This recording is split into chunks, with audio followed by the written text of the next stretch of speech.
La classe de CM2 de l'école Saint-Louis de français vous présente une histoire écrite et illustrée par ses élèves.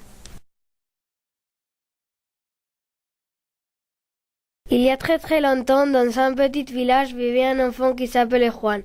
Tous les garçons du village se moquaient de lui. Son seul ami s'appelait Félix. Il était un peu gros et il ne pensait qu'à manger.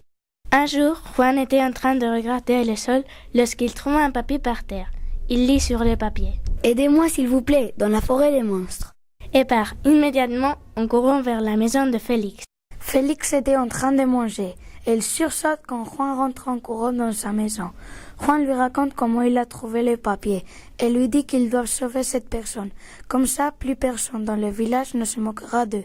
Félix accepte de l'accompagner dans cette aventure, seulement si, lorsqu'ils reviennent, Juan lui donne beaucoup à manger.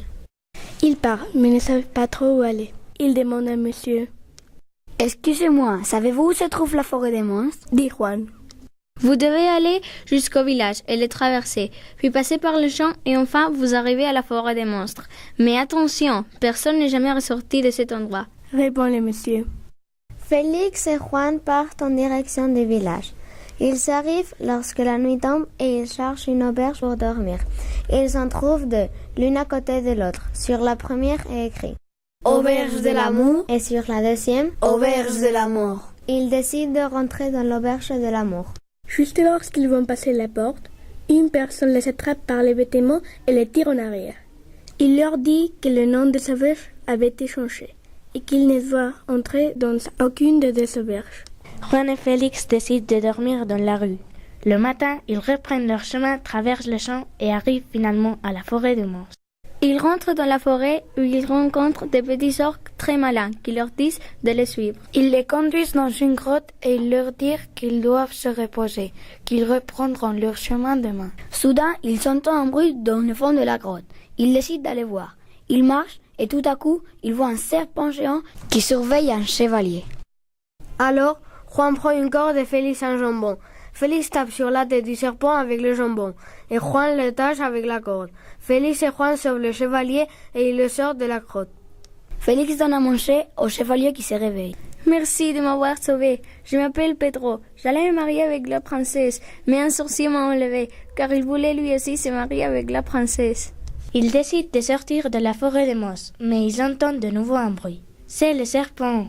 Ils courent et ils s'étaient presque sortis de la forêt lorsqu'apparaît un dragon qui leur dit « Je dois tuer deux personnes. »« Tuez-nous » disent Félix et Juan. Comme ça, Pedro pourra se marier avec la princesse et il aura une vie heureuse. C'est alors que le dragon se transforme en roi, le serpent en reine, la forêt en beau jardin et au loin on aperçoit un château. Pedro court vers le château pour sauver la princesse. Lorsqu'il arrive dans la chambre de la princesse pour la sauver, le sorcier apparaît. Il prononce une formule magique qui fait sortir une bulle de feu et montre Pedro du doigt. À ce moment-là, Juan apparaît et pousse Pedro. La boule de feu s'écrase sur le sol. Le sorcier du roi apparaît alors et prononce une formule magique qui fait disparaître le méchant sorcier. 3 jours plus tard, le mariage de Pedro et de la princesse commence. Dans le village, personne ne se moquera plus de Juan et Félix. Le roi offrit à Juan la médaille d'honneur du royaume et à Félix un banquet rien que pour lui. Fin!